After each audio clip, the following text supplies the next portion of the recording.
이제 20억 아파트 명에 넘겨주시죠. 어머님, 저희가 잘 모실게요.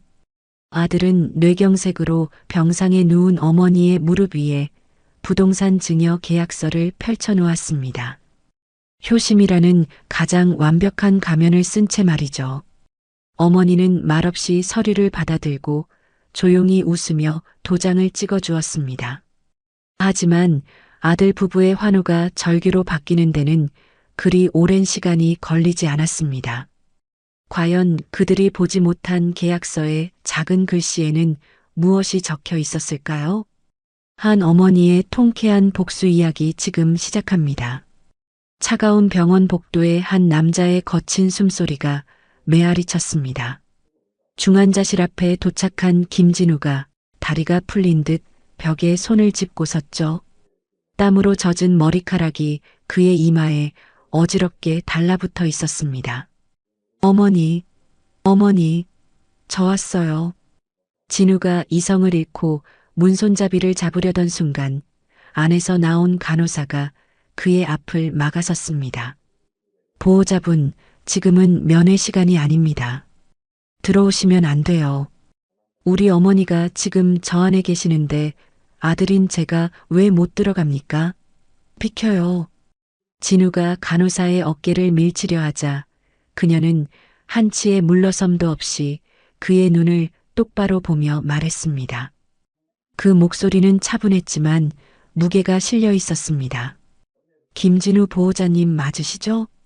은행 앞에서 쓰러지신 걸 행인이 발견해서 신고해 주셨어요.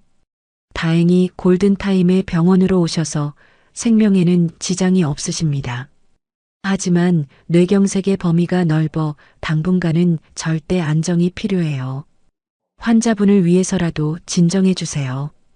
간호사는 위로와 정보를 동시에 건네며 말을 이었습니다.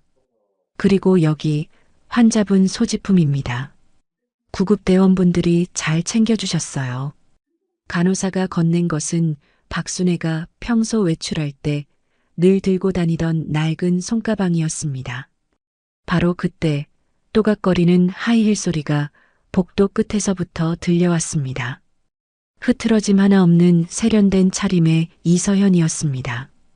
그녀는 진우의 손에 들린 가방을 힐끗 본 뒤 간호사에게 다가갔습니다. 그녀의 목소리는 불안한 남편의 것과는 달리 놀라울 정도로 침착했습니다. 그래서 위급한 상황은 넘겼다는 말씀이시죠? 의식은요? 후유증은 어떻게 될까요? 의식은 아직 없으세요. 깨어나셔도 의사소통이 당분간은 좀 어려울 수 있습니다. 재활 치료하면 괜찮아지실 거예요. 두통이나 어지러움증이 있을 수 있으니 환자분 옆에 꼭 계셔야 합니다. 간호사가 다른 호출에 자리를 비우자 서연은 진우의 팔뚝을 강하게 움켜쥐고 복도 구석으로 끌었습니다. 그녀의 눈이 중환자실 유리창 너머 생명유지장치에 둘러싸인 시어머니에게 고정되었습니다. 그녀가 속삭이는 목소리는 뱀처럼 차가웠습니다. 여보, 똑똑히 들어. 이럴 때일수록 우리가 정신 바짝 차려야 해. 지금 이 상황에 정신을 어떻게 똑바로 차려. 어머니가 은행 다녀오시는 길에 쓰러지셨다니 불행 중 다행인 줄 알아. 저 가방 구급대원이 안 챙겨왔으면 어쩔 뻔했어. 진우가 아내의 말을 이해하지 못하고 괴로운 듯 말했습니다. 서연아, 지금 어머니가 저러고 계시는데 그게 무슨 소리야. 그러니까 하는 말이잖아. 평소 어머니 성격에 저 가방 안에 뭐가 들었겠어? 인감도장, 통장, 신분증 전부 저 안에 있을 게 뻔하다고. 이럴 때일수록 우리가 정신 바짝 차려야지. 지금이 절호의 기회야. 도대체 무슨 말을 하는 거야? 진우는 서연의 말을 도통 이해할 수 없었습니다. 잘 들어. 어머님 집 지금 시세 보니까 20억이야. 20억? 그 아파트가 그렇게 올랐어? 그래, 이 바보야. 그 집 우리 명의로 돌려야 돼. 요즘엔 자식한테 안 물려주고 기부하고 다른 데 쓰고 그런 게 얼마나 많은 줄 알아? 자기는 내가 하자는 대로만 하면 돼. 어머님, 내가 잘 모실 테니까 걱정 말고, 알았어? 진우는 아무 대답 없이 고개를 끄덕였습니다. 일주일이 흘러 박순애는 일반 병실로 옮겨졌습니다. 그동안 재활 덕분에 조금씩 의사소통도 가능해졌죠. 진우는 어머니의 손가방을 침대 옆 서랍장에 고이 넣어두었죠. 박순애의 눈빛은 예전처럼 형형하게 살아있었습니다. 어머니, 기분이 어떠세요? 많이 좋아지신 것 같아요. 서연은 세상에서 가장 살가운 며느리라도 된 것처럼 정성껏 사과를 깎아 박순애의 입가에 가져다 댔습니다. 어머니, 제가 제일 달고 맛있는 걸로만 골라왔어요. 이거 드시고 얼른 기운 차리셔야죠. 아, 해보세요. 박순애는 그런 며느리 서연을 빤히 바라볼 뿐 입을 열지 않았습니다. 서연은 잠시 멋쩍은 표정을 짓더니 이내 준비해온 진짜 용건을 꺼냈습니다. 어머니, 그런데 걱정이에요. 병원비도 그렇고 앞으로 어머님을 어떻게 모셔야 할지 저희가 밤새 상의했어요. 맞아요, 어머니. 어머니 혼자 집에 계시게 할 수는 없어요. 저희가 모셔야죠. 진우가 서연의 눈짓에 마지못해 거들었습니다. 서연이 이때다 싶어 순애의 손을 덥석 잡으며 말을 이었습니다. 그래서 말인데요, 어머니. 이참에 저희랑 아예 합쳐서 사는 건 어떠세요? 그 집을 저희한테 증여해 주시면 저희가 세금 문제부터 관리까지 싹 처리하고 어머니는 아무 걱정 없이 저희 보살핌만 받으시면 돼요. 그 집은 저희가 끝까지 책임지고 모시겠다는 약속의 증표라고 생각해 주세요. 그게 진짜 효도 아니겠어요? 아들과 며느리의 말을 들은 순애의 눈빛이 순간 차갑게 굳었습니다. 재산을 넘겨달라는 말을 효도라는 말로 포장하는 그들의 속내가 훤히 보였습니다. 순애는 한참 동안 아들과 며느리를 번갈아 보았습니다. 그리고는 천천히 아주 힘겹게 말을 꺼냈습니다. 네, 내 가방 어디 있니? 진우가 조심스럽게 물었습니다. 가방요? 가방 서랍 안에 잘 뒀어요. 꺼내드릴까요? 박순애가 눈을 깜빡이는 것으로 대답을 대신했습니다. 진우가 서랍을 열자 간호사가 건넸던 바로 그 손가방이 있었습니다. 진우가 주저하며 가방을 열어 붉은색 인감도장 케이스를 꺼내는 순간 서연이 잽싸게 그것을 가로챘습니다. 그녀는 지갑 속 신분증까지 확인하고 나서야 감출 수 없는 희열에 가득 찬 미소를 지었습니다. 어머니, 정말 감사해요. 저희 마음 알아주시는 거죠? 이제 아무 걱정 마세요. 저희가 모든 걸 깔끔하게 처리하고 모시러 올게요. 서연의 목소리는 병실 전체에 경쾌하게 울려 퍼졌습니다. 박순애는 그런 두 사람의 뒷모습을 말없이 지켜보았습니다. 그녀의 눈빛은 더 이상 슬픔이나 원망이 아니었죠.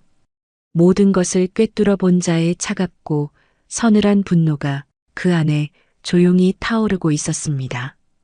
2주일 동안 입원 생활을 마친 박순애는 마침내 집으로 돌아왔습니다. 병원 소독약 냄새 대신 익숙한 집 냄새가 그녀의 코끝을 스쳤습니다. 하지만 그 익숙함 속에는 어딘지 모를 서늘한 긴장감이 흐르고 있었죠. 어머니, 집에 오시니까 어때요? 병원보다 훨씬 편하시죠? 이서연이 과장된 상냥함으로 휠체어를 밀며 거실로 들어왔습니다. 순애는 대답 대신 평생의 피와 땀이 서린 집안을 천천히 둘러보았습니다.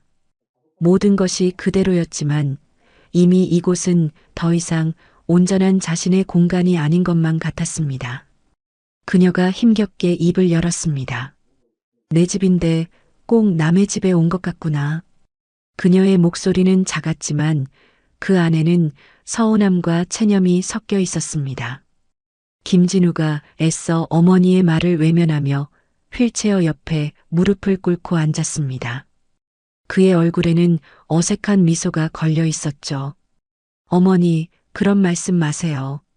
저희가 앞으로 계속 여기서 평생 모실 거니까 걱정 마세요. 그래요, 어머니. 이제 아들, 며느리만 믿으시면 돼요. 저희가 어머니의 든든한 울타리가 되어드릴게요. 서연이 말을 마치며 마치 마술사처럼 가방에서 서류 봉투 하나를 꺼내 들었습니다. 그녀의 얼굴에는 승리를 앞둔 장수처럼 비장함마저 서려 있었습니다. 어머니, 이거 좀 보세요. 어머니를 위해서 저희가 준비한 거예요. 서연이 순애의 무릎 위에 펼쳐놓은 것은 부동산 증여 계약서였습니다. 증여인 박순애, 수중인 김진우, 이서현라는 글자가 유난히 크게 눈에 들어왔습니다.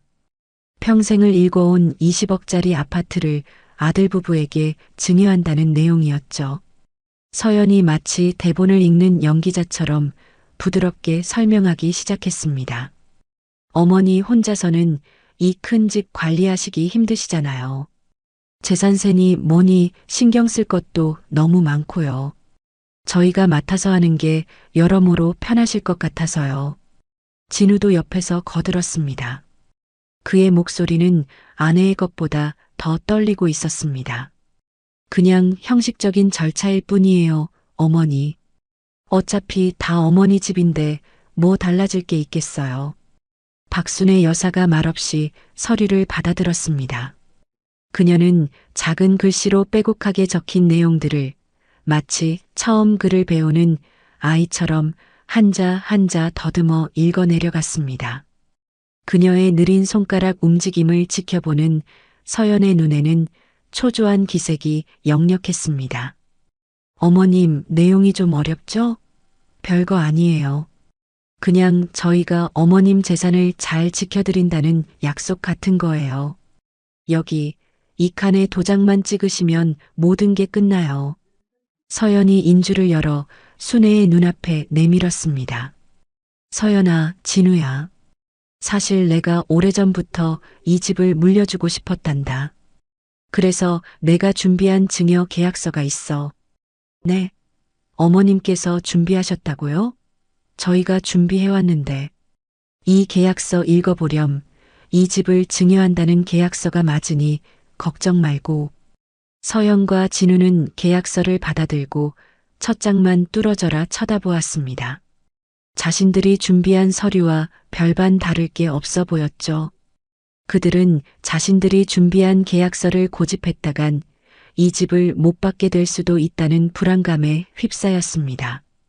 어머님, 어머님이 준비한 계약서에 도장 찍어주세요. 별반 다를 게 없네요.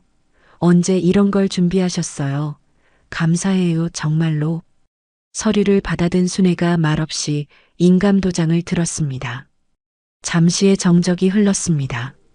묵직한 도장이 하얀 계약서 위에 쿵하고 찍히는 순간 서연과 진우의 얼굴에 숨길 수 없는 노골적인 기쁨이 화산처럼 터져 나왔습니다. 어머님, 감사해요. 저희가 앞으로 더 잘할게요. 서연이 잉크가 마르기도 전에 계약서를 낚아채듯 챙기며 환하게 웃었습니다. 그때 박순애 여사가 희미한 미소를 지으며 계약서의 아주 작은 글씨 부분을 손가락으로 톡톡 가리켰습니다. 그녀가 힘겹게 말했습니다. 이거는 제대로 봤니?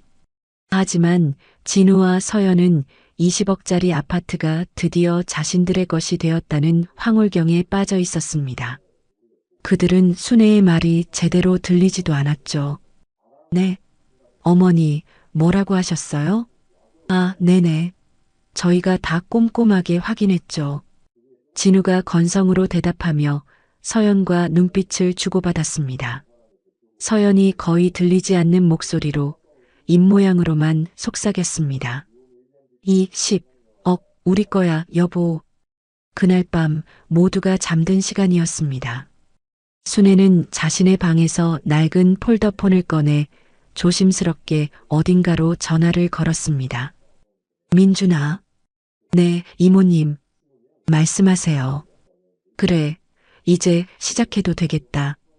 다음 날부터 진우와 서연은 마치 기다렸다는 듯이 본격적으로 이사 준비를 시작했습니다. 아니, 이사라기보다는 점령에 가까웠죠. 여보, 이 소파는 너무 촌스럽지 않아? 당장 갖다 버리고 북유럽 스타일로 새로 사자. 저 커튼은 또 뭐야? 누가 요즘 저런 꽃무늬를 써? 그레이 톤으로 싹 바꿔야지. 그들은 순애의 손때 묻은 가구들을 폐기물처럼 취급하며 집안을 헤집었습니다. 일주일 동안 순애의 집은 그녀의 흔적을 지워내고 완전히 다른 공간으로 탈바꿈했습니다. 박순애 여사는 휠체어에 앉아 자신의 평생이 부정당하는 그 모든 과정을 조용히, 아주 조용히 지켜볼 뿐이었습니다. 그렇게 한 달이 흐른 저녁, 완전히 새로 꾸민 거실에서 단란한 가족처럼 저녁 식사를 하고 있을 때였습니다. 현관 초인종이 울렸습니다. 띵동, 어머, 이 시간에 누구야? 서연이 의아해하며 말했습니다. 진우가 인터폰을 확인하며 고개를 갸웃거렸습니다. 그가 현관문을 열자 40대 후반의 단정하고 지적인 인상을 가진 남성이 서 있었습니다. 안녕하세요. 처음 뵙겠습니다. 오민준이라고 합니다. 오민준? 민준이 형? 박순애님 채권자입니다. 채권자라뇨? 그게 대체 무슨 말씀이에요? 김진우가 당황한 기색을 감추지 못하고 현관문을 반쯤 닫으려 했습니다. 마치 저 문을 닫으면 방금 들은 끔찍한 단어가 사라지기라도 할 것처럼 말이죠. 하지만 민주는 진우가 닫으려는 문을 손으로 가볍게 막고 차분하고 명료한 목소리로 말을 이었습니다. 잠깐만요. 박순애 이모님과 저희 어머니 고 윤혜진 여사 사이의 금전 대차 계약건으로 찾아왔습니다. 상황이 심상치 않음을 직감한 이서연이 거실에서 쏜살같이 달려 나와 진우의 옆에 섰습니다. 금전 대차요? 그게 뭐야 여보?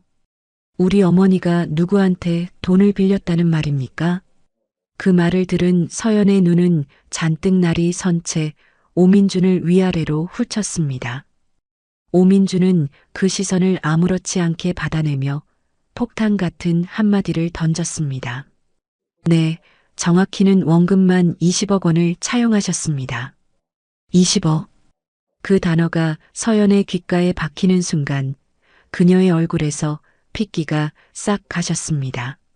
하지만 그녀는 애써 평정심을 가장하며 비웃듯 말했습니다. 20억이요? 하, 재밌는 농담이시네요. 어머님이 그 돈을 어디에 쓰신다고 20억을 빌려요. 그 순간 오민준의 입가에 처음으로 옅은 미소가 번졌습니다. 그것은 동정이 담긴 그래서 더 잔인한 미소였죠. 그게 사실이 아니면 좋겠지만 20억 빌리신 거 맞습니다. 서류를 보시면 아시게 될 겁니다. 거실에서 말씀드리죠. 오민주는 더 이상 허락을 구하지 않고 거실로 들어섰습니다. 휠체어에 앉아있던 박순애 여사가 오민준을 보자 희미하게 미소를 지었습니다. 이모님 안녕하세요. 오랜만에 뵙습니다. 오민준이 허리를 숙여 정중하게 인사하자 순애가 고개를 작게 끄덕였습니다. 그 모습을 본 서연의 속이 부글부글 끓어올랐습니다. 아니, 저기요. 이게 도대체 무슨 상황인지 똑똑히 설명 좀 해보시라고요. 서연이 참지 못하고 소리치자 오민준이 두꺼운 서류 봉투를 거실 테이블 위에 올려놓았습니다. 그는 서류들을 한 장 한 장 내려놓았습니다.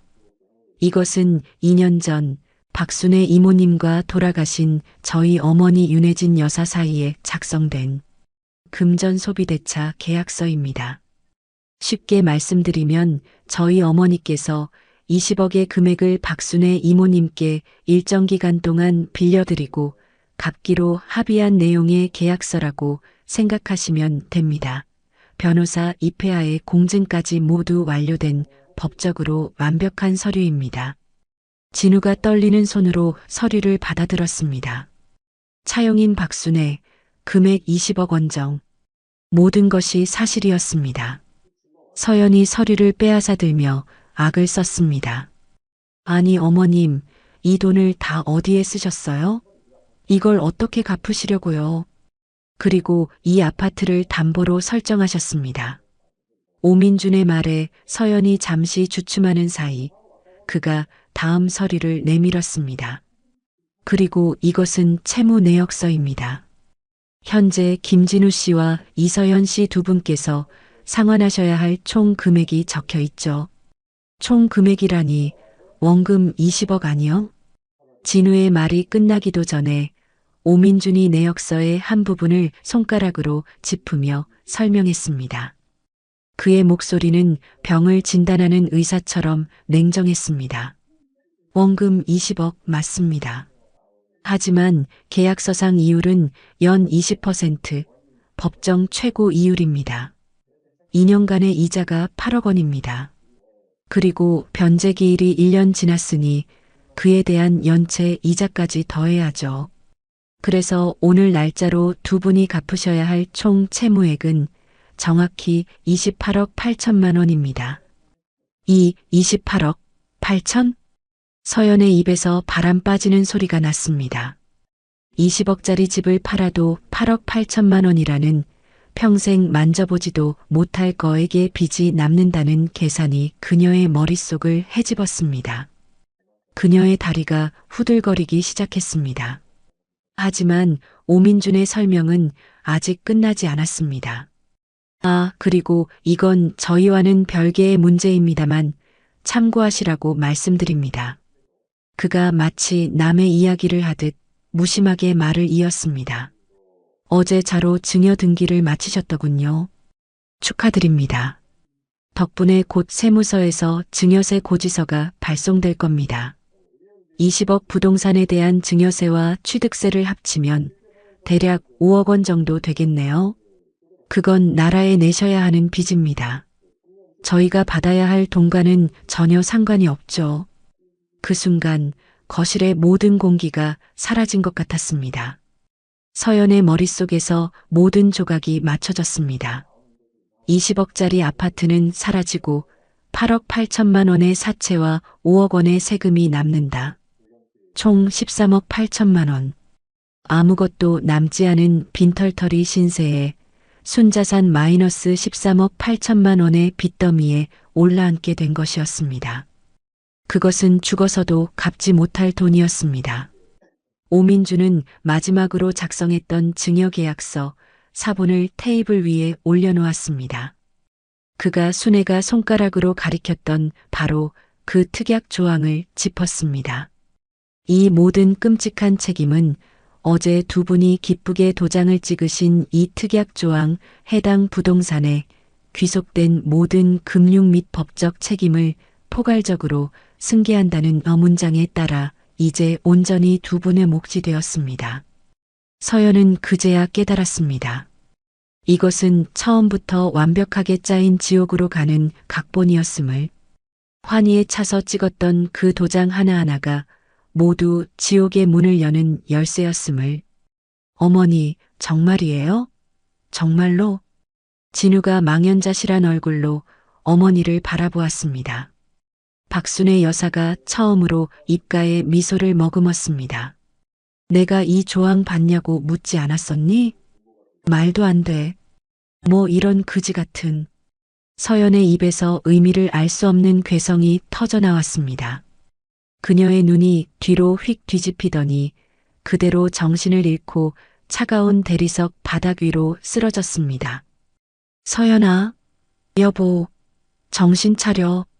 진우가 아내를 부축하며 어쩔 줄 몰라 하는 사이 박순애 여사는 휠체어에 앉아 그 모든 광경을 무표정하게 지켜보고 있었습니다.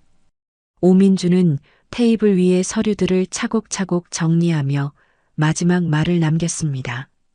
자세한 내용은 모두 서류에 있습니다. 검토해 보시고 곧 연락 주시길 바랍니다. 오민준이라는 폭풍이 휩쓸고 간 집안에는 고요한 침묵만이 맴돌았습니다. 서연은 방으로 들어가 문을 꽝 닫아 걸고 안에서 울음 섞인 비명과 무언가 부서지는 소리가 희미하게 들려왔습니다. 김진우는 마치 영혼이라도 빠져나간 사람처럼 거실 소파에 털썩 주저앉아 머리를 감싸쥐고 있었습니다. 28억 8천, 세금 5억, 말도 안 돼. 이걸 어떻게 갚아? 그의 입에서는 의미 없는 숫자들이 절망적인 신음처럼 새어나왔습니다. 그의 텅 빈 시선은 테이블 위에 흩어진 서류들에 머물렀습니다. 황금알을 낳는 거위처럼 보였던 증여 계약서가 이제는 평생을 발목 잡을 족쇄처럼 보였습니다. 바로 그때 휠체어 바퀴 구르는 소리가 조용히 들려왔습니다. 박순의 여사가 천천히 휠체어를 움직여 아들의 앞으로 다가왔습니다. 그녀가 나지막이 아들의 이름을 불렀습니다. 진우야. 어머니, 도대체 왜 저희한테 한마디 상의도 없이 그런 무서운 빚을 지셨어요? 왜요? 진우의 목소리는 원망과 절망, 그리고 한 가닥의 애원으로 뒤엉켜 떨렸습니다. 순애는 그런 아들을 꾸짖지 않았습니다. 그저 주름진 손을 뻗어 아들의 손을 조용히 잡을 뿐이었습니다. 네가 그 이유를 정말로 알고 싶으냐? 그녀는 휠체어 옆에 달린 작은 보조 가방에서 손때가 묻어 반질반질해진 낡은 사진첩 하나를 꺼냈습니다. 그녀가 사진첩을 진우의 무릎 위에 올려놓으며 말했습니다. 이것부터 보거라. 진우가 홀린 듯 사진첩을 받아들자 오래된 가죽 표지에서 쿰쿰한 세월의 냄새가 풍겨왔습니다. 그가 첫 장을 펼치자 빛바랜 흑백 사진 한 장이 눈에 들어왔습니다. 앳된 얼굴의 젊은 시절 박순애와 그보다 더 앳되어 보이는 낯선 여성이 서로의 팔짱을 꼭 낀 채 세상 가장 행복한 미소를 짓고 있는 사진이었습니다. 어머니, 이분은 누구세요? 혜진이, 윤혜진이다. 내 하나뿐인 동무. 순애의 목소리가 아련한 그리움에 젖어들었습니다. 진우가 사진을 자세히 들여다보았습니다. 사진 속 두 여성의 얼굴에는 고된 노동의 흔적보다 내일에 대한 희망이 더 짙게 배어 있었습니다. 그럼 오민준 씨의 어머니? 그래, 그 아이 엄마다. 순애가 사진첩을 넘기라는 듯 손짓했습니다. 진우가 다음 장을 넘기자 두 사람의 고단했던 청춘이 파노라마처럼 펼쳐졌습니다. 회색빛 공장 작업복을 입고 나란히 서 있는 사진, 단칸방에 마주 앉아 밥 한 그릇을 나눠 먹는 사진, 서로의 어깨에 고단한 머리를 기댄 채 잠든 사진까지. 어머니, 이때가 언제쯤이에요? 1970년대, 우리가 20살을 갓 넘겼을 때였지. 순애가 떨리는 손으로 한 장 한 장 사진을 가리키며 설명했습니다. 혜진이는 나보다 먼저 저 공장에 들어갔다. 내가 야간 학교라도 다니면서 공부하고 싶다고 하니까 제 앞으로 나올 월급을 미리 당겨서 내 학비를 대주었지. 네, 그분이 어머니 학비를요? 진우의 눈이 충격으로 커졌습니다. 그때 한 달 월급이 3,000원도 채 안 될 때였어. 그런데도 제 먹을 것, 입을 것 아껴가며 그 절반을 뚝 떼어내 책값으로. 순애의 눈가에 결국 눈물방울이 맺혔습니다. 진우가 마른 침을 삼키며 사진첩을 계속 넘기자 순애의 결혼식 사진이 나왔습니다. 화려한 신부 옆에서 마치 자기 일처럼 환하게 웃으며 서 있는 혜진의 모습이 보였습니다.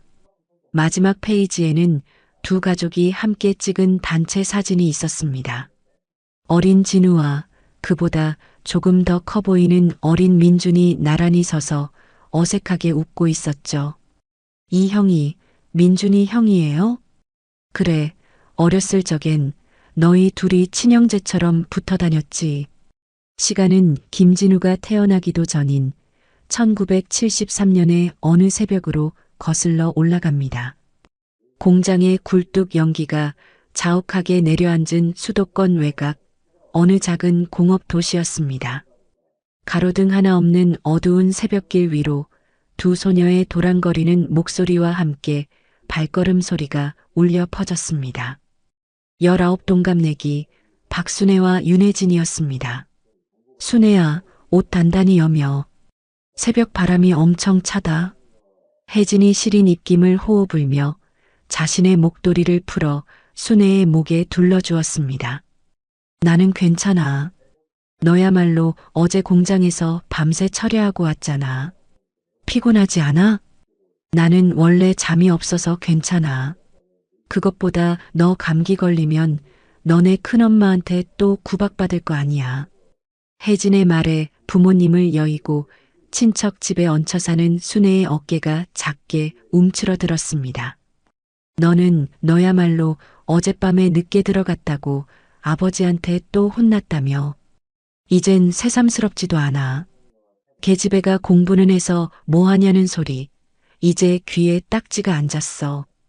혜진이 아무렇지 않은 척 말했지만 그 목소리 끝에는 깊은 체념이 묻어 있었습니다.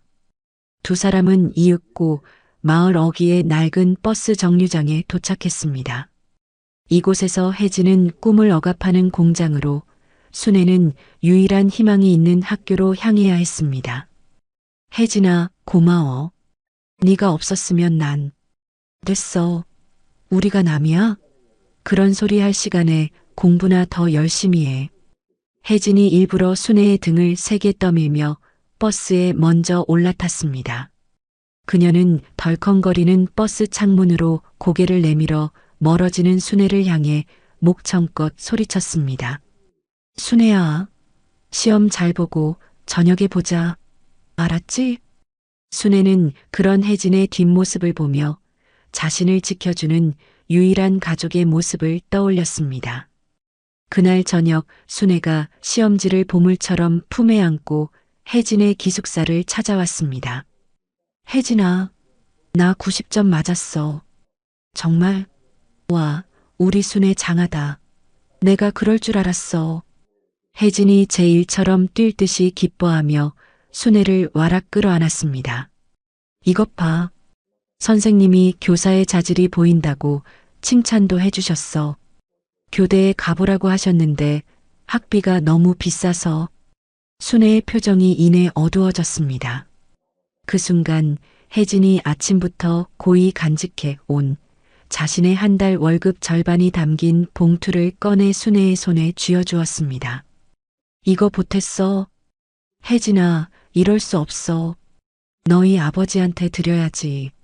순애가 봉투를 돌려주려 하자 혜진이 순애의 손을 꽉 잡으며 말했습니다. 그 목소리는 전과 달리 단호했습니다. 우리 집은 오빠들이 벌면 돼. 아버지는 내가 버는 돈, 푼돈 취급도 안 하셔. 하지만 너는 달라. 너는 꼭 선생님이 돼야 해. 혜진의 눈이 그 어느 때보다 반짝였습니다. 네가 선생님이 되면 나처럼 공부 못하게 막는 어른들한테 당당하게 맞설 수 있잖아. 네가 성공해서 이 지긋지긋한 곳을 뜨는 게 내 꿈이야, 순애야. 알겠어? 혜진에게 순애는 그냥 친구가 아니었습니다. 자신의 꺾인 날개를 대신 달고 날아줄 또 다른 자기 자신이었습니다. 순애는 더 이상 돈을 거절할 수 없었습니다. 눈물이 뺨을 타고 흘러내렸습니다. 울지 마, 바보야. 대신 나중에 선생님 되면 약속 하나만 해. 무슨 약속? 내가 나중에 아들을 낳으면 그 아들은 네가 꼭 가르쳐줘야 해. 이름도 벌써 정해놨어. 오민준. 혜진의 엉뚱한 말에 순애의 입가에 겨우 웃음이 번졌습니다. 아직 결혼도 안 한 애가 벌써 아들 이름까지 지었어? 나는 꼭 아들 낳을 거야. 그리고 그 아들은 대한민국 최고의 선생님인 네가 가르칠 거고. 두 소녀는 서로를 부둥켜 안고 한참을 웃고 또 울었습니다. 그날 밤 혜진은 방에 하나뿐인 두툼한 이불을 순애에게 덮어주고 자신은 얇은 담요를 어깨에 걸친 채 추위에 몸을 웅크리고 잠이 들었습니다. 혜진아, 추우면 이리 와서 같이 덮자. 아니야. 너 감기 걸리면 안 되니까 너가 따뜻하게 자야 해. 고마워, 혜진아. 정말 고마워. 네가 내 언니고 내 가족이야. 나도 고마워, 순애야. 너 보면서 나도 숨 쉬는 거니까. 어둠 속에서 두 소녀의 작은 속삭임이 정겹게 이어졌습니다. 세월이 흘러 1985년 강산도 변한다는 12년의 시간이 지났습니다.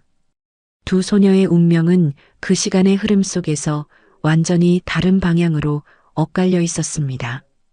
박순애는 꿈에 그리던 초등학교 교사가 되어 아이들의 웃음소리가 가득한 교단에서 안정된 삶을 살고 있었고 결혼 후 진우라는 아들도 낳았습니다. 반면 윤혜진은 결혼 후 남편의 연이은 사업 실패로 웃음보다는 한숨이 더 익숙한 고단한 나날을 보내고 있었어요. 어느 날 밤 순애의 집에 전화벨이 요란하게 울렸습니다. 순애야, 나 혜진이야, 미안해. 이 밤중에. 전화기 너머로 들려오는 혜진의 목소리는 금방이라도 부서질 것처럼 가늘게 떨리고 있었습니다. 혜진아, 무슨 일인데 목소리가 그래? 어디 아파? 그게 아니고 순애야, 정말 미안한데 돈 좀 빌릴 수 있을까?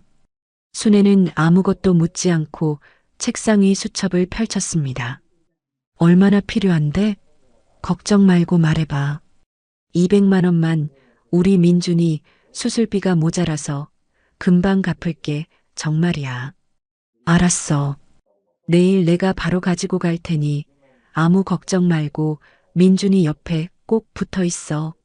순애는 단 한순간의 망설임도 없이 대답했습니다. 다음 날 순애가 찾아간 혜진의 집은 한낮인데도 불을 끈 것처럼 어둡고 스산했습니다. 문을 열고 나온 혜진의 얼굴은 며칠은 굶은 사람처럼 초췌했죠. 순애야, 몸은 괜찮아? 이거 받아. 순애가 두툼한 봉투를 건네자 혜진의 눈에서 끝내 참았던 눈물이 왈칵 쏟아졌습니다. 고마워, 순애야. 정말 고마워. 이 은혜를 내가 어떻게 다 갚지. 갚을 생각은 하지도 마. 옛날에 네가 내 학비 대줄 때 나한테 갚으라고 한 적 있어? 순애가 혜진의 거칠어진 손을 따뜻하게 잡아주었습니다. 하지만 그것은 불행의 시작일 뿐이었습니다. 혜진의 남편이 또다시 사업에 실패했고 빚은 눈덩이처럼 불어났습니다. 결국 혜진이 순애의 집을 찾아와 거실 바닥에 털썩 무릎을 꿇고 말았습니다. 일어나, 혜진아. 이게 무슨 짓이야? 순애야, 500만 원. 이번 한 번만 더 빌려주면 정말 다 해결돼. 내 목숨을 걸고 약속할게. 제발. 알았어. 알았으니까 어서 일어나. 순애는 그 길로 은행으로 달려가 아들 진우의 이름으로 들어놓았던 적금까지 모두 해약해서 혜진의 손에 쥐어주었습니다. 그러나 운명은 너무나도 가혹했습니다. 혜진의 남편이 빗길에 교통사고를 당해 중환자실에 입원하게 된 것입니다. 순애야, 나 이제 어떡하면 좋아. 치료비가 1,000만 원이래. 나 이제 어떡해. 혜진은 병원 복도 차가운 벽에 기댄 채 어린아이처럼 목 놓아 울었습니다. 순애는 그런 혜진을 말없이 끌어안고 등을 토닥여 주었습니다. 그날 밤 순애는 남편과 마주 앉아 무거운 이야기를 나눴습니다. 여보, 혜진이 우리가 도와줘야 해요. 여보, 우리도 진우 키우면서 사는 거 뻔히 알잖아. 쉽지 않은 거. 그래도 당신도 알잖아요. 혜진이가 저한테 어떤 친구였는지. 걔 아니었으면 지금의 나도 없었어요. 남편은 깊은 한숨을 내쉬며 고개를 끄덕였습니다. 결국 순애는 자신들이 사는 집을 담보로 대출을 받아 혜진을 도왔습니다. 하지만 그 모든 노력에도 불구하고 혜진의 남편은 끝내 세상을 떠나고 말았습니다. 장례식 날 혜진은 넋이 나간 사람처럼 울음조차 터뜨리지 못했습니다. 혜진아, 괜찮아, 괜찮을 거야. 모르겠어. 순애야, 나 정말 아무것도 모르겠어. 걱정 마. 민준이는 내가 책임질게. 걘 내 아들이나 마찬가지야. 걱정 마. 순애야, 미안해. 나 때문에 내 인생까지 망가지는 것 같아서 정말 미안해. 바보 같은 소리. 우리가 남이야? 순애가 옛날 혜진이 자신에게 했던 말을 눈물 속에서 똑같이 되돌려 주었습니다. 그 후로 순애는 정말로 민준을 친아들처럼 거두었습니다. 자신의 살림이 어려워져도 민준의 학비와 생활비를 먼저 챙겼습니다. 어느 날 중학생이 된 아들 진우가 불퉁한 얼굴로 순애에게 물었습니다. 엄마, 왜 민준이 형만 맨날 새 옷 사주고 나는 형이 입던 헌 옷만 입어야 돼? 순애는 아들의 투정에 마음이 아팠지만 애써 웃으며 아들의 머리를 쓰다듬었습니다. 우리 아들 속상했어? 민준이 형은 아버지가 안 계셔서 마음이 더 힘들거든. 그러니까 우리가 더 챙겨줘야 하는 거야. 그래도 이건 너무하잖아. 나중에 크면 우리 진우도 다 이해하게 될 거야. 엄마 마음을. 순애는 아들의 작은 투정을 나무라지 않았습니다. 그저 언젠가 아들이 이 깊은 인연의 무게와 우정의 약속을 이해해주기만을 간절히 바랄 뿐이었습니다. 시간은 현재로부터 2년 전으로 거슬러 올라갑니다. 혜진이 췌장암으로 세상을 떠나고 계절이 두어 번 바뀐 가을, 순애는 아들 내외의 서늘한 본심을 확인하고야 말았습니다.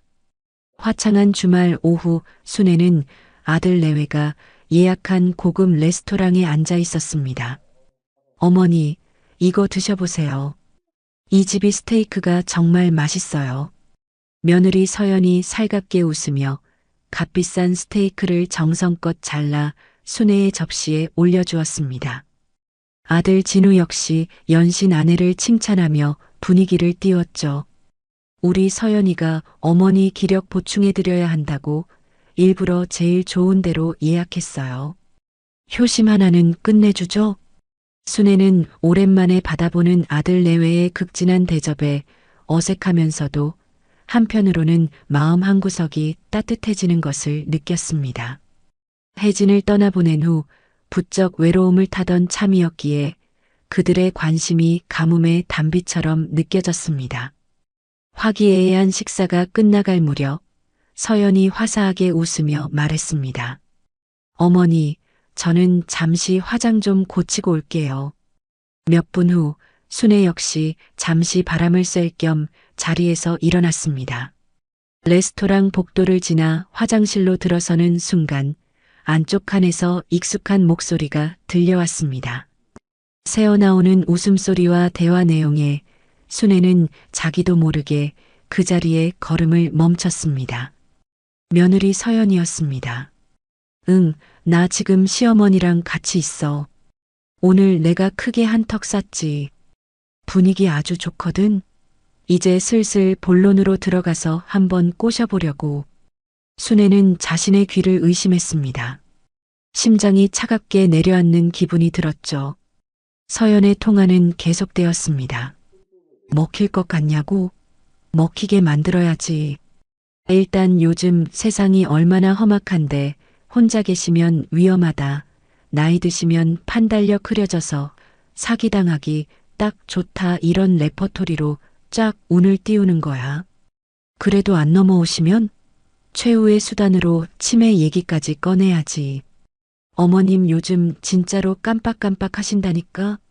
진짜 치매일 수도 있어. 서연의 목소리에는 차가운 계산과 조소가 섞여 있었습니다. 상식적으로 생각해봐. 자기 아들 며느리가 그렇게까지 걱정해주는데 별 수 있겠어? 결국엔 아들한테 홀랑 넘겨주게 되어 있다고. 그 집이 지금 20억인데 이 기회를 어떻게 놓쳐? 순애는 차갑고 단단한 대리석 세면대를 붙잡지 않고는 서 있을 수가 없었습니다. 방금 전까지 자신을 향해 웃던 며느리의 상냥한 얼굴 위로 돈에 굶주린 탐욕스러운 괴물의 얼굴이 겹쳐 보였습니다. 순애는 서연이 칸에서 나오기 전 소리 없이 화장실을 빠져나왔습니다. 자리에 돌아와 앉자 잠시 후 서연이 아무것도 모른다는 얼굴로 환하게 웃으며 다가왔습니다. 그리고 그녀는 순애가 방금 화장실에서 들었던 그 끔찍한 대사를 토시 하나 틀리지 않고 읊기 시작했습니다. 어머니, 저희가 다 어머니 걱정돼서 드리는 말씀인데요. 요즘 세상이 참 험하잖아요. 어머니 혼자 계시다가 무슨 일이라도 생기면 어떡해요. 진우가 기다렸다는 듯 아내의 말을 거들었습니다. 맞아요, 어머니. 서연이 말이 틀린 건 아니에요. 나이 드시면 판단력도 흐려지시고 나쁜 사람들한테 사기당하기도 쉽고요. 저희가 곁에서 지켜드려야죠. 순애는 눈앞에서 완벽한 연극을 펼치고 있는 아들 내외를 말없이 바라보았습니다. 모든 것을 알게 된 지금 그들의 위선적인 효심이 역겨워 속이 울렁거렸습니다. 순애는 애써 평정을 유지하며 지친 목소리로 말했습니다. 너희들 마음은 잘 알겠다. 생각할 시간을 좀 다오.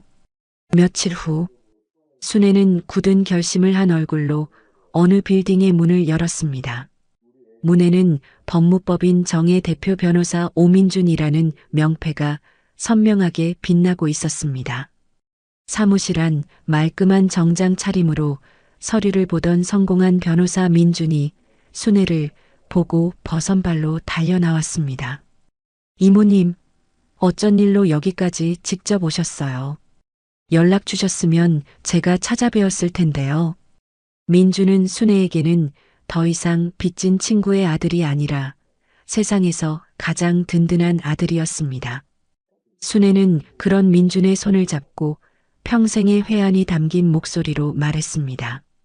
민준아, 내가 내 아들 며느리의 탐욕을 내 두 귀로 똑똑히 확인하고 말았다. 그녀의 눈빛이 칼날처럼 번뜩였습니다. 나 좀 도와다오. 내 평생의 약속을 지킬 수 있도록. 오민주는 이모인 순애가 겪었을 충격과 배신감에 차마 쉽게 입을 떼지 못하고 있었죠. 순애는 민준이 따라준 따뜻한 차를 마시지도 못한 채 떨리는 목소리로 레스토랑에서의 일을 자세히 털어놓았습니다. 그저 돈이 탐나는 것이라 생각했다. 사람이니까 그럴 수 있다고 애써 이해해 보려고 했다. 순애의 목소리가 서럽게 잠겨 있었습니다. 헌데 아니었어. 내가 치매에 걸리기만을 기다리고 있더구나. 내 정신이 온전치 못하게 되면 그때를 노려내 모든 것을 빼앗을 계획을 내 아들 녀석과 며느리가 세우고 있었던 게야. 드라마에서나 봤는데 진짜 내 자식이 그럴 줄은. 순애의 눈에서 끝내 눈물이 흘러내렸습니다. 그것은 슬픔의 눈물이라기보다 처절한 분노와 회한의 눈물이었습니다. 민준이 자리에서 일어나 순애의 곁으로 다가가 조용히 무릎을 꿇었습니다. 그는 순애의 주름진 손을 자신의 두 손으로 따뜻하게 감쌌습니다. 이모님은 제게 어머니나 다름없는 분이십니다. 어머니가 돌아가신 뒤에도 이모님이 계셔서 제가 세상에 혼자가 아니라고 생각하며 버텼습니다. 이제 제가 이모님을 지켜드릴 차례입니다. 성공한 변호사의 얼굴 위로 어릴 적 순애의 보살핌을 받던 어린 민준의 모습이 겹쳐 보였습니다.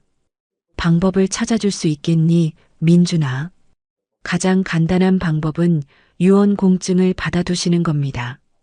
이모님 재산 전부를 제게 상속한다고. 아니다. 순애가 단호하게 민준의 말을 잘랐습니다. 내가 유언을 남겨도 법이 아들놈한테 무조건 떼어주게 되어 있는 몫이라는 게 있다더구나. 고작 그거라도 받겠다고 내 아들 녀석이 소송을 걸고 물고 늘어지면 결국엔 진흙탕 싸움이야. 난 너를 그런 험한 꼴에 휘말리게 하고 싶지 않다. 민주는 순애의 깊은 마음에 잠시 생각에 잠겼습니다. 단순히 재산을 지키는 것을 넘어 민준이 상처받지 않게 하려는 순애의 마음을 읽었기 때문입니다. 잠시 후 민준의 눈빛이 그 어느 때보다 진지하고 날카롭게 빛났습니다. 이모님, 방법이 아주 없는 것은 아닙니다. 다만 이모님의 마음이 아주 독해지셔야 합니다. 그게 뭐니 민준아? 아예 이모님 재산을 서류상으로 영원으로 만드는 겁니다. 민준이 제안한 계획은 대담하고 충격적이었습니다. 이모님 아파트를 담보로 은행에서 시세만큼의 돈 20억을 대출받으십시오. 은행에서는 그만큼은 안 나올 겁니다. 사채까지 써서라도요. 제가 모든 법률 절차를 안전하게 처리해 드리겠습니다. 대출을 받으라고? 네. 그럼 이모님께는 20억짜리 아파트를 담보로 동시에 20억짜리 빚이 생깁니다. 재산은 사실상 없는 것과 마찬가지가 되죠. 아드님 내외가 아무리 탐내도 가져갈 수 있는 재산 자체가 사라지는 겁니다. 순애는 민준의 말을 쉽게 이해할 수 없었습니다. 그럼 대출받은 그 20억은 어찌하고? 그 돈이 바로 이모님의 진짜 유산이 되는 겁니다. 제가 이모님과 아드님 모르게 세상 누구도 찾을 수 없는 곳에 안전하게 관리해 드리겠습니다. 그리고 아드님 내외가 지금처럼 재산을 달라고 조르면 못 이기는 척 증여를 해주시는 겁니다. 그들은 아파트에 빚이 있다는 사실은 꿈에도 모를 테니까요. 순애는 숨을 죽인 채 민준의 말을 들었습니다. 그것은 자신의 아들을 상대로 평생을 쌓아온 모든 것을 거는 위험한 도박이었습니다. 순애는 잠시 눈을 감았습니다. 그리고 순애가 천천히 눈을 떴습니다. 그녀의 눈빛에는 더 이상 망설임이 없었습니다. 그렇게 하자. 순애의 결심에 민준은 조용히 일어나 서류들을 준비하기 시작했습니다. 순애는 민준이 내민 서류 위임장 위에 자신의 이름을 적고 도장을 찍었습니다. 그것은 단순히 서류에 서명하는 행위가 아니었습니다. 자신의 핏줄이 내민 탐욕의 칼날에 맞서 평생의 약속으로 빚어낸 방패를 드는 선전포고였습니다. 모든 계획은 바로 그날 시작되었습니다. 그렇게 시작된 순애의 마지막 계획은 그녀가 병상에 눕고 아들 내외가 탐욕의 덫에 스스로 걸려들면서 폭풍 같은 일막을 내렸습니다. 채권자 오민준의 등장은 견고해 보였던 그들의 성에 거대한 균열을 만들었습니다. 그리고 이제 어머니가 보여준 사진첩을 통해 모든 것을 알게 된 아들 진우는 분노와 죄책감이라는 두 개의 무거운 조명 아래 홀로 서 있었습니다. 오민준이 다녀간 지 꼬박 하루가 지난 깊은 밤이었습니다. 이서형과 김진우가 수억 원을 들여 화려하게 꾸민 거실에는 값비싼 가구들이 무색하게 느껴질 정도의 냉랭한 침묵만이 감돌았습니다. 정말 미쳐버리겠네. 당신 어머니 도대체 왜 그런데? 잘 모시겠다고 했잖아. 서연은 신경질적으로 와인잔을 비워내며 대리석 바닥을 또각또각 걸어 다녔고 그 소리는 진우의 신경을 날카롭게 긁었습니다. 진우는 소파에 미동도 없이 앉아 있었습니다. 그의 앞 테이블에는 지난밤 잠든 아내 몰래 밤새도록 펼쳐보고 또 보았던 낡은 사진첩이 마치 모든 비극의 원흉처럼 놓여 있었죠. 얼음장 같던 침묵을 깬 것은 서연이었습니다. 그녀가 마시던 와인잔을 테이블에 탁 내려놓으며 남편을 비꼬듯 말했습니다. 그래서 이제 어쩔 셈이야? 그 낡아빠진 사진첩에서 14억 갚을 방법이라도 튀어나온대? 얼굴꼴이 꼭 나라라도 잃은 장수 같네. 아주. 진우가 아내의 말에 테이블 위에 사진첩을 거칠게 밀어내며 소리쳤습니다. 당신도 한번 똑똑히 봐.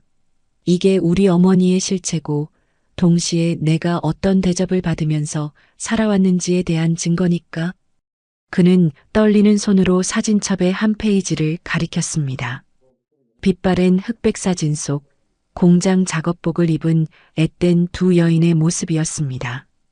진우의 목소리에 날이 서기 시작했습니다. 어머니 친구 혜진 아주머니래. 이분 때문에 우리 어머니가 교사가 될 수 있었던 거래. 그래서 평생을 빚 갚는 마음으로 사셨다고. 심지어 내가 헌 옷 입고 다닐 때 민준이 형은 새 교복을 사입혔다는 말도 안 되는 편지까지 있더라고. 이게 정상적인 엄마가 친아들한테 할 짓이라고 생각해? 난 평생을 저 사람의 아들을 위해 희생당하고 살았던 거야. 그의 목소리 끝에는 어머니의 우정을 위해 자신은 늘 뒷전이었다는 사실에 대한 배신감이 묻어났습니다. 진우의 눈에는 혜진이 순애를 위해 희생했던 시간은 잊혀진 지 오래였죠. 서연은 그런 남편의 분노를 보고 그가 완벽히 자기 편이 되었다고 확신했습니다. 그녀는 남편의 분노에 기름을 부으며 그것을 더 큰 탐욕의 도구로 삼으려 했습니다.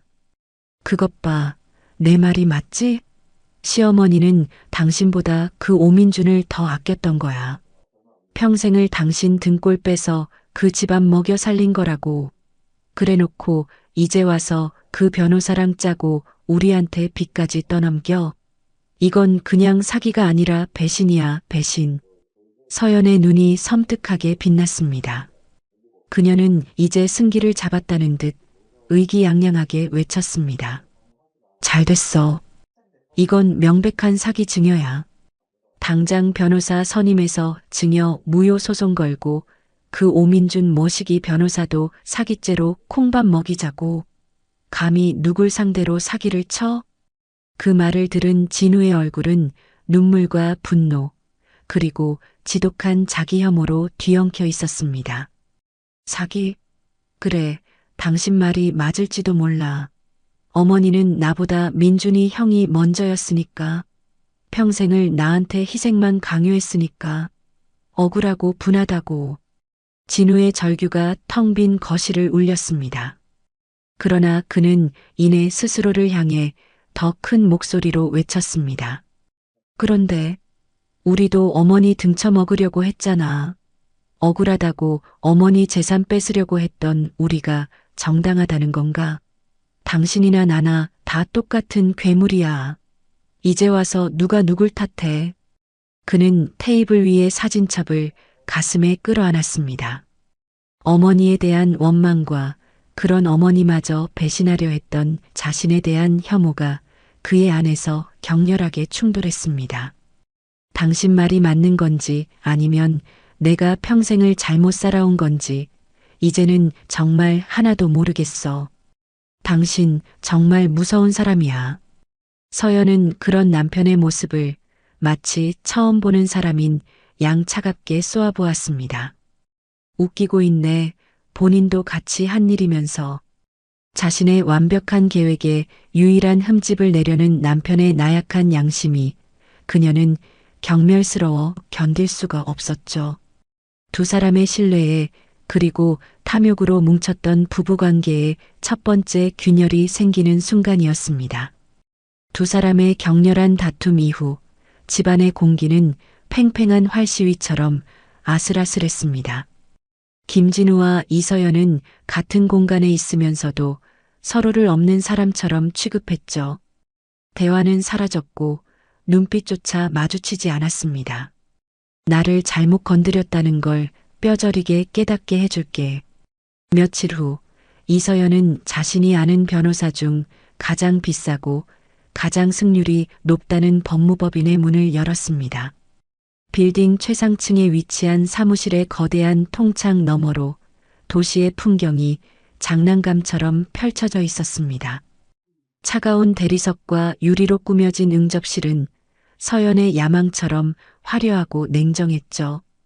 그녀는 값비싼 명품 핸드백을 무릎 위에 올려놓고 맞은편에 앉은 김 변호사를 향해 금방이라도 눈물을 쏟을 듯한 얼굴을 하고 있었습니다. 변호사님, 어디서부터 말씀을 드려야 할지 저희 부부에게 정말 끔찍한 일이 생겼어요. 서연은 손수건으로 눈가를 찍어내는 완벽한 비련의 여주인공을 연기하고 있었습니다. 김 변호사가 노련하게 그녀를 안심시키며 물었습니다. 괜찮습니다, 사모님. 마음 편히 처음부터 차근차근 말씀해 주십시오. 남편 되시는 김진우 씨를 대신해서 오신 거라고요? 네, 저희 남편은 너무 착하고 심성이 여려서 지금 큰 충격으로 몸져 누워 있어요. 그래서 보다 못한 제가 이렇게 용기를 냈습니다. 서연이 잠시 말을 멈추고 슬픔을 억누르는 듯 심호흡을 했습니다. 저희 시어머니는 평생을 교직에만 계셨던 아주 순수하고 세상 물정 모르시는 분이세요. 저희 부부는 그런 어머님을 늘 걱정하며 지극정성으로 모셨습니다. 그런데 김 변호사가 그녀의 말에 집중하며 고개를 끄덕였습니다. 그런데 저희 시어머니께는 평생을 기생충처럼 빌붙어 살던 친구분이 한 분 계셨어요. 저희는 그것도 모르고 그저 어머니의 오랜 동무련이 생각했죠. 서연은 순애와 혜진의 숭고했던 우정을 한순간에 추악한 기생관계로 둔갑시켰습니다. 그 친구분은 이미 돌아가셨지만 문제는 그 아들입니다. 저희 어머님 도움으로 유학까지 다녀오고 번듯한 변호사가 되었죠. 바로 오민준 변호사라고 변호사님도 아실지 모르겠네요. 김 변호사의 눈썹이 살짝 올라갔습니다. 오민준 변호사라면 잘 알죠. 업계에서도 아주 실력 좋기로 유명한 친구입니다. 바로 그 사람이 저희 시어머니를 꼬드긴 겁니다. 평생을 저희 시어머니께 받은 은혜를 저희 재산을 통째로 가로채는 것으로 갚으려고 한 거죠. 서연의 목소리가 격앙되기 시작했습니다. 저희 어머님이 최근에 뇌경색으로 쓰러지셨어요. 몸도 성치 않고 판단력도 흐려진 상태셨죠. 바로 그때를 노려 오민준 변호사가 저희 어머님을 찾아온 겁니다. 그리고는 아파트에 20억 빚이 있다는 사실은 쏙 숨긴 채 아픈 몸을 연기하며 저희 부부에게 증여를 강요했어요. 강요라고요? 네. 저희 남편은 착해 빠져서 아픈 어머니의 마지막 소원인가 싶어 덜컥 서명을 했고요. 효심을 이용한 거죠. 저희의 착한 마음을 이용해서 20억짜리 아파트가 아니라 14억짜리 빚더미를 떠넘긴 겁니다. 변호사님, 이게 말이 되나요? 이건 명백한 사기 아닌가요? 김 변호사는 잠시 생각에 잠겼습니다. 그는 서연의 이야기 속에 몇 가지 비어있는 부분이 있다는 것을 눈치챘지만 굳이 지적하지 않았습니다. 오히려 그의 눈은 승리의 가능성을 발견하고 날카롭게 빛났습니다.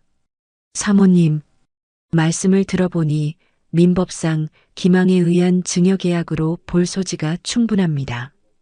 상대방이 변호사라는 점이 좀 까다롭긴 하지만 증여 과정에서 채무의 존재를 고의로 숨겼다는 점만 입증하면 승산은 있습니다.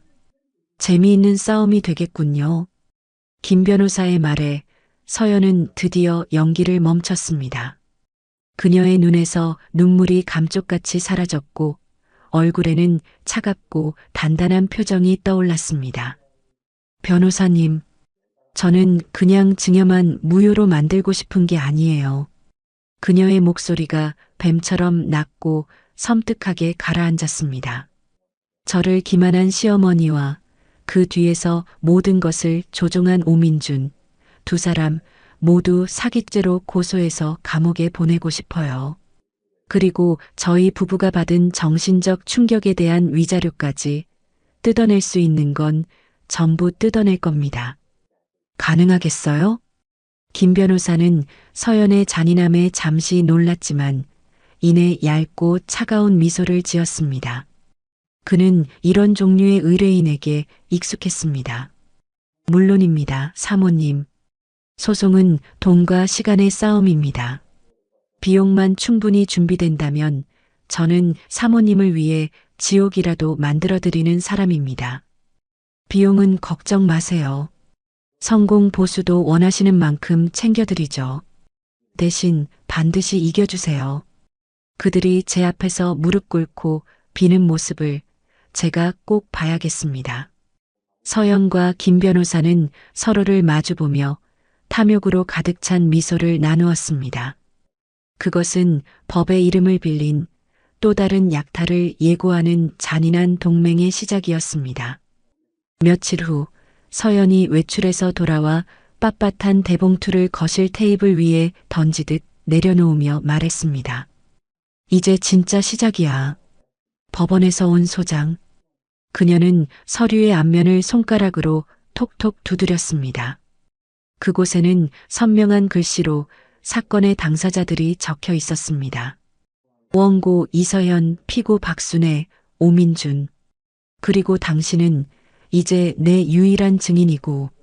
진우는 그 글자들을 보며 아무 말도 하지 못했습니다. 서연이 그런 남편에게 다가와 귓가에 뱀처럼 속삭였습니다.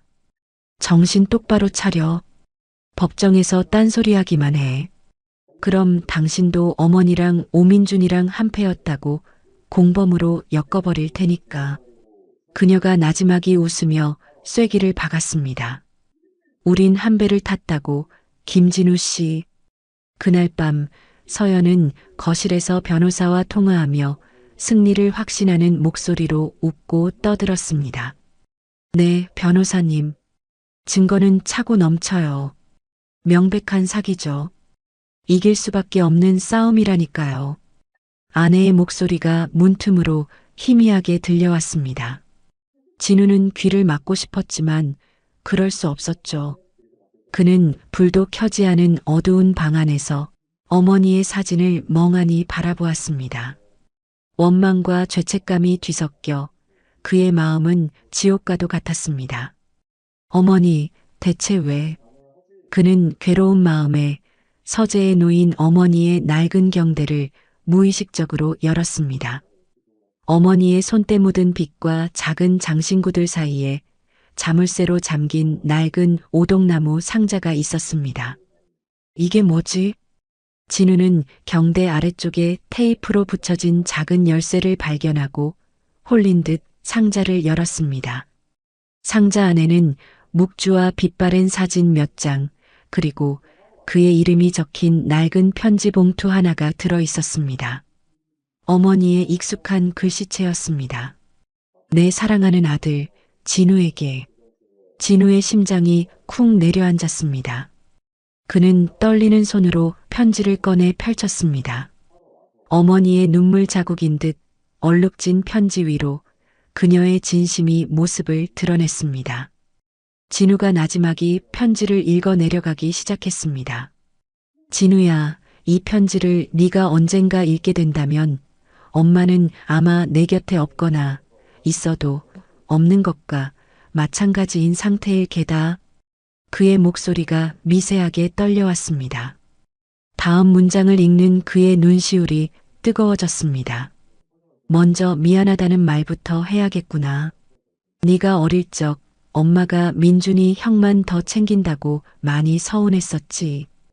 헌 옷만 입혔던 거, 친구들 앞에서 기죽게 만들었던 거, 단 하루도 잊지 않고 엄마는 늘 미안했다. 진우의 입에서 작은 신음이 터져 나왔습니다. 어머니는 모든 것을 알고 있었습니다. 알고 계셨구나. 그는 눈물로 흐려지는 눈으로 필사적으로 닦아냈습니다.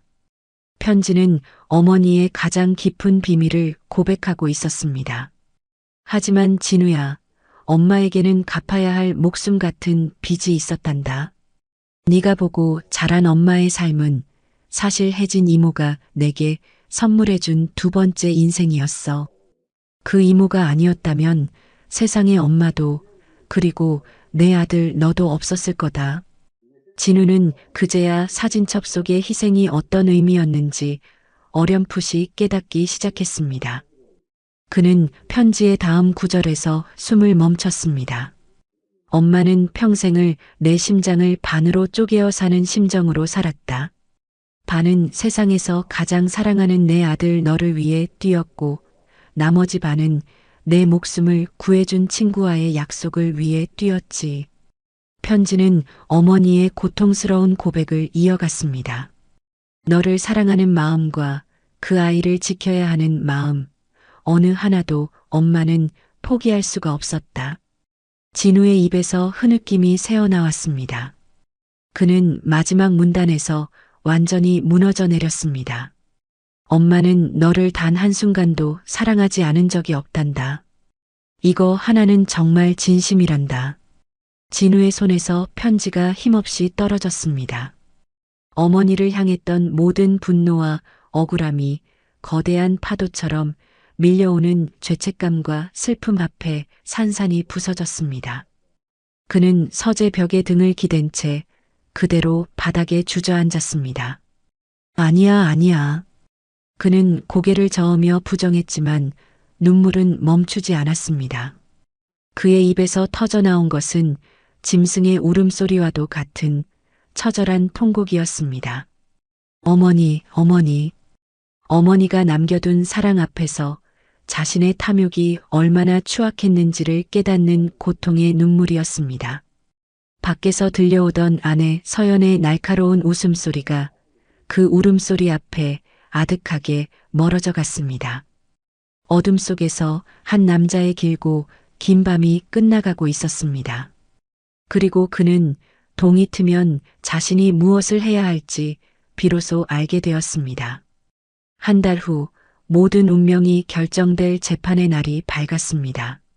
차가운 대리석으로 된 법정안은 숨막히는 정적만이 감돌고 있었죠.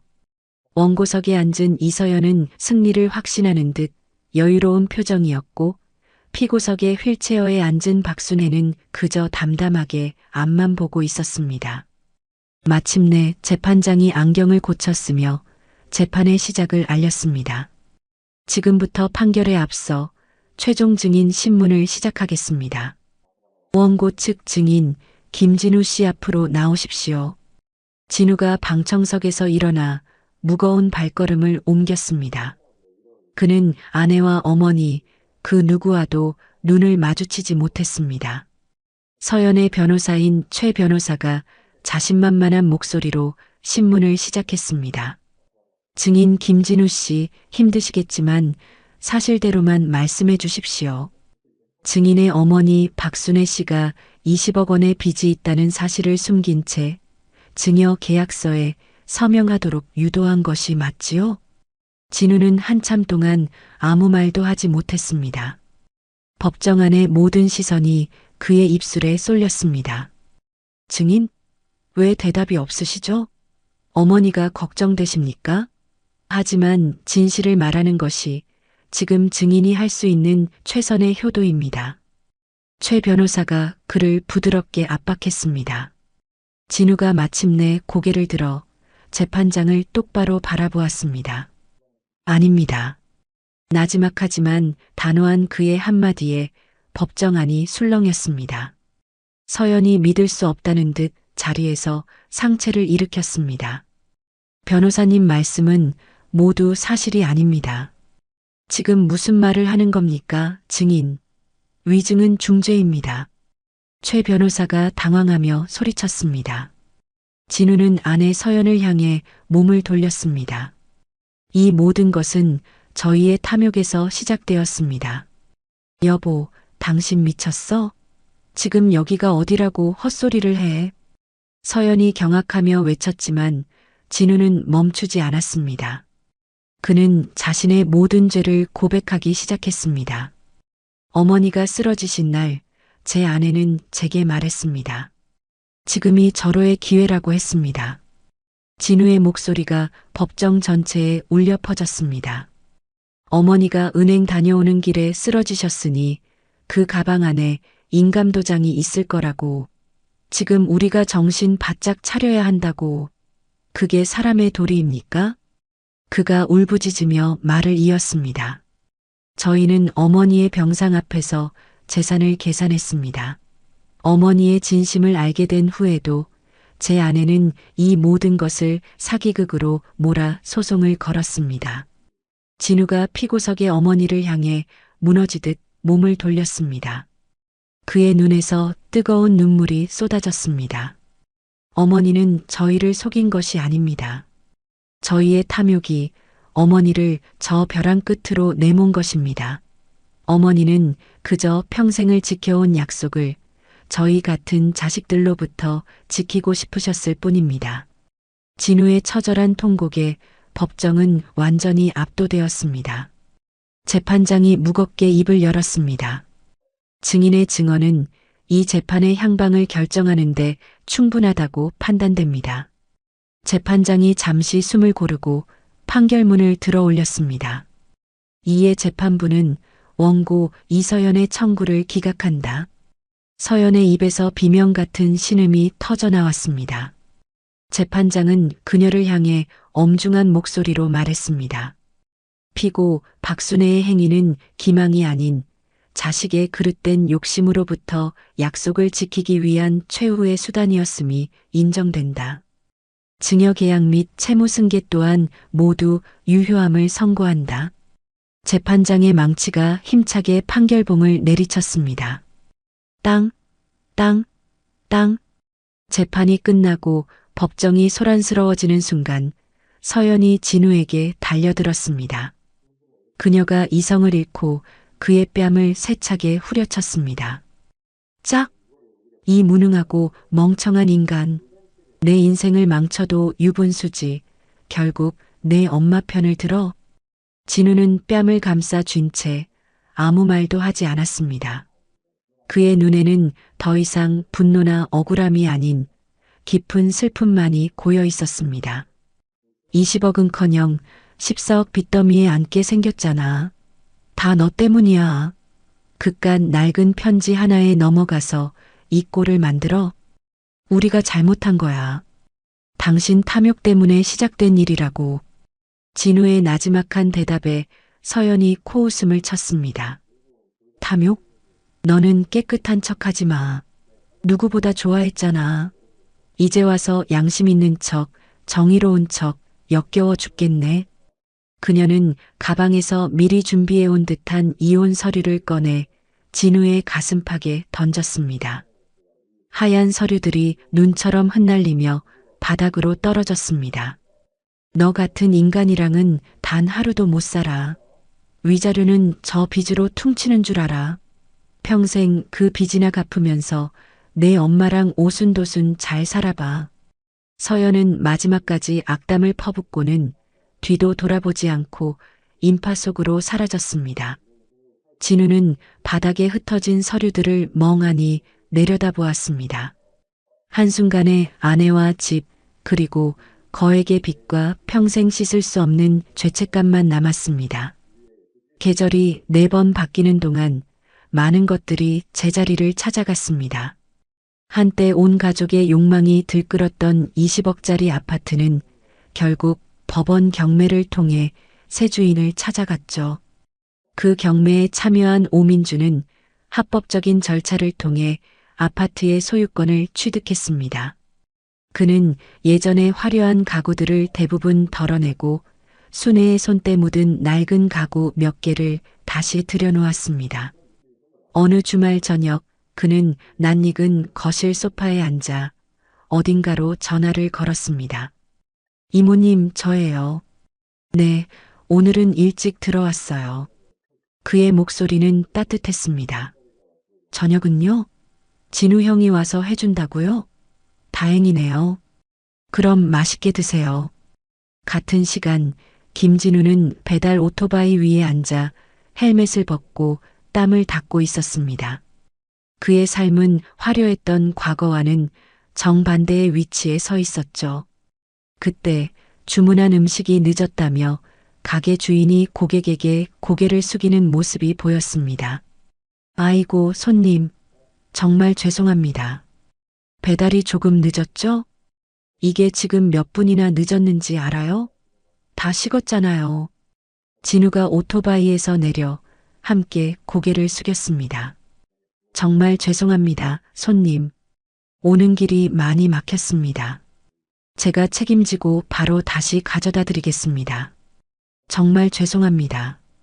그의 허리 숙인 사과에는 예전에는 찾아볼 수 없었던 진심이 담겨 있었습니다. 1년 후 가을, 어느 한적한 동네의 작은 빌라. 박순애는 예전보다 훨씬 작지만 햇살이 가득 들어오는 거실에서 화초에 물을 주고 있었습니다. 그녀의 얼굴에는 그늘 대신 평온한 미소가 자리하고 있었죠. 주말을 맞아 아들 김진우가 어머니를 찾아왔습니다. 그는 더 이상 값비싼 옷을 입고 있지 않았지만 그의 얼굴은 지난 1년 중 가장 편안해 보였습니다. 어머니, 점심 드셔야죠. 제가 솜씨 좀 부려봤습니다. 진우가 서툰 솜씨로 차린 소박한 밥상을 내왔습니다. 예전에는 상상도 할 수 없었던 풍경이었죠.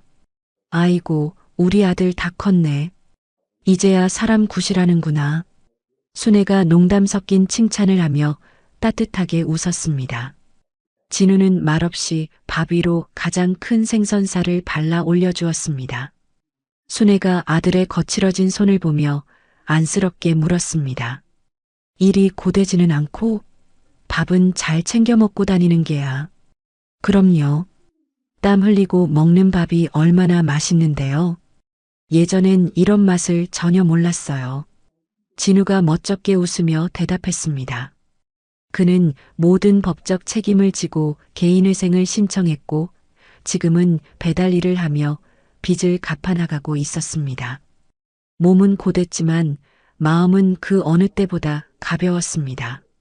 어머니, 이따 오후에 시간 괜찮으세요? 왜? 어디 가려고? 진우의 조심스러운 물음에 순애가 고개를 들었습니다. 민준이 형한테서 연락 왔어요. 같이 혜진 아주머니 찾아뵈었으면 좋겠다고요. 그가 말을 이었습니다.